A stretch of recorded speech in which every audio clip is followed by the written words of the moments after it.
बुढ़िया बिस्तर के लिए तैयार रहिएगा। पटना घर कहाँ घर, पूर्णिया कभी डर का नाम रहा ही नहीं।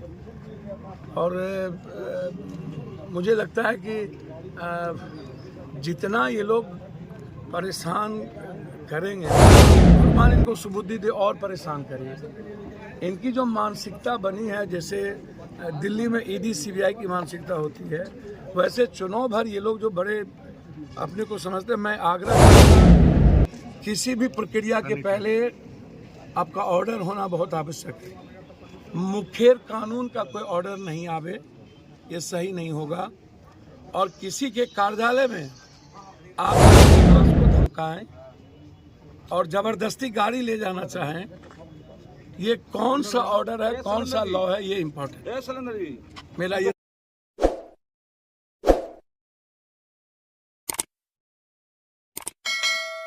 नमस्कार, आप एबीजे न्यूज देखने की शुरुआत कर चुके हैं। मेरा नाम है राजा झा। इस वक्त सबसे बड़ी खबर बिहार के पूर्णिया से आ रही है। देखिए, पूर्णिया में पप्पू यादव के कार्यालय में अगर कहें तो पूर्णिया पुलिस ने धावा बोला है। पूर्णिया पुलिस ने धावा बोलकर फिलहाल एक गाड़ी को जब्त कर लिया है, आगे की कार्रवाई में जुट गया है। बताया जा रहा है कि पूर्णिया पुलिस ने शक के आधार पर पप्पू यादव के कार्यालय पहुंचे, तमाम गाड़ी जो थे उनके कागजात को जांच किया। उसके बाद एक गाड़ी की जो कागजात थी, वो कागजात पूर्णिया पुलिस को सही नहीं मिला, इसलिए उस गाड़ी को जब्त करके हर थाने ले गई है। लेकिन तमाम बिंदु पर पूर्णिया पुलिस जांच कर रही है।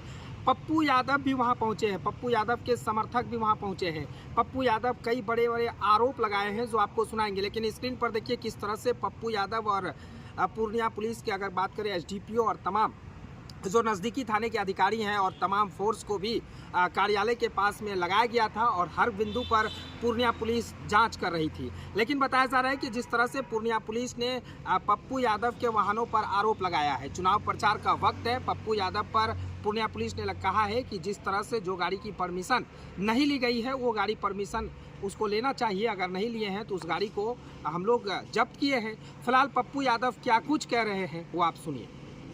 मामला है भैया, हमको तो पता नहीं, हम तो क्षेत्र में थे, ईद और सरूल वाले में। आप लोगों ने देखा होगा, अभी जानकारी मिली कि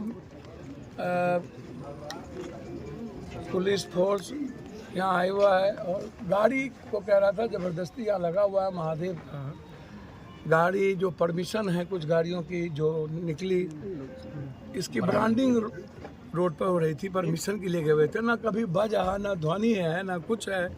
उसके बाद यही तो कारनामे। और ख़ास तौर पर मैं पहले भी कहा हूँ और मैं चुनाव आयोग से भी आग्रह करूँगा कि इस तरह के रवैये से, जो जिसका मुझे पहले भी शंका थी, और इस तरह के रवैये से मैं जब इस देश के किसी दुनिया में नहीं डरता ही नहीं हूँ, और पूर्णिया कभी डर का नाम रहा ही नहीं।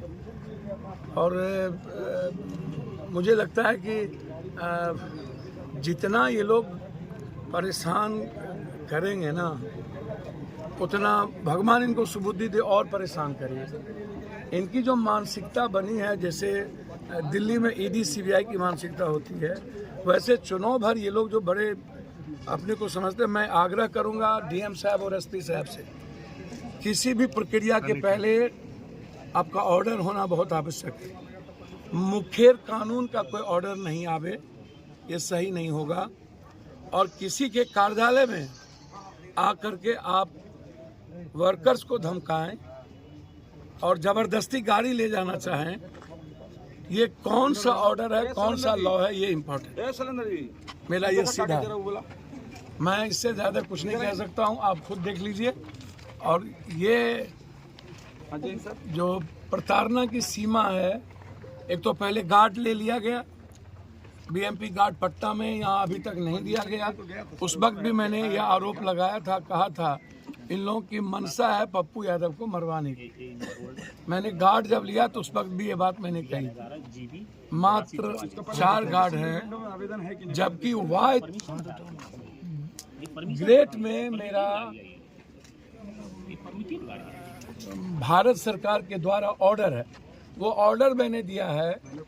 जिस दिन कांग्रेस मैंने ज्वाइन की थी, उसी दिन बीएमपी गार्ड को हटा लिया गया। मैंने कई बार पत्र लिखा, एसपी साहब से बातचीत भी की, लेकिन अभी तक हाउस गार्ड नहीं दिया गया। एक तो वो मानसिकता आप देख लीजिए, और फिर किसी कार्यालय में आकर के आपके पास यदि किसी भी तरह की कोई प्रमाणिकता है, आपको पूरा लॉ कहता है कि आप आइए देखिए, लेकिन आते ही जबरदस्ती गाड़ी ले जाएंगे बिना किसी कारण के, तो इससे बड़ा दुख और क्या हो सकता है, ये आप समझिए। कौन कौन सी गाड़ियां लेके जा रहे थे ये लोग? ये डीजे की गाड़ी लगा हुआ है, ये ब्रांडिंग के लिए रोड पर थी, चार गाड़ी है, सभी परमिशन लिए हुए हैं, सब कुछ लिए हुए हैं, बिना किसी ऑर्डर के अन्य पार्टियों की सब कुछ बज रहा है, चल रहा है, कोई ऑर्डर नहीं है,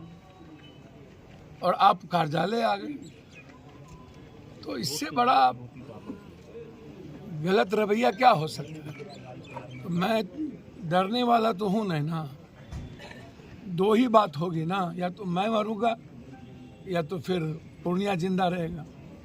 मेरे जीते जी पूर्णिया के सम्मान पर मेरे मरने के बाद ही किसी को दुनिया में यह हैसियत होगी, चाहे दुनिया की कोई ताकत हो। लॉफुल जो भी होगा हम उसको एक्सेप्ट करेंगे। हमारे कोई भी ऑफिशियल कार्य के अलावे जो चुनाव आयोग कहता है और चुनाव आयोग के नियम कहते हैं, हम उसी चीज़ को करें। आखिर इसके पीछे वजह क्या लग रही है? भैया तो पूर्णिया की जनता, दूसरा कोई वजह नहीं। दुनिया की इंडिया का 19 दिनों में एक ही सीट हॉट सीट बना हुआ हो, आप सोचिए, एक ही हॉट सीट बना हुआ है। तो ये प्रताड़ना जो आपको कब से लग रही, कांग्रेस में शामिल होने के बाद से या नामांकन के आपको बाद? पता है कि बीएमपी हाउस गार्ड था, पटना में है, यहाँ कई बार का हुआ, संपर्क नहीं, कोई बातचीत नहीं, कार्यालय से कोई संपर्क नहीं, सीधा आ जाना और टपक जाना। और अब ये तो यहाँ पे आपकी 26 तक मैं चुनाव आयोग के कानून के बाद तो मानूंगा। यहाँ बताया जा रहा है कि 26 के बाद और 4 जून के बाद या तो पप्पू या तो सरकार, दो ही बात हो।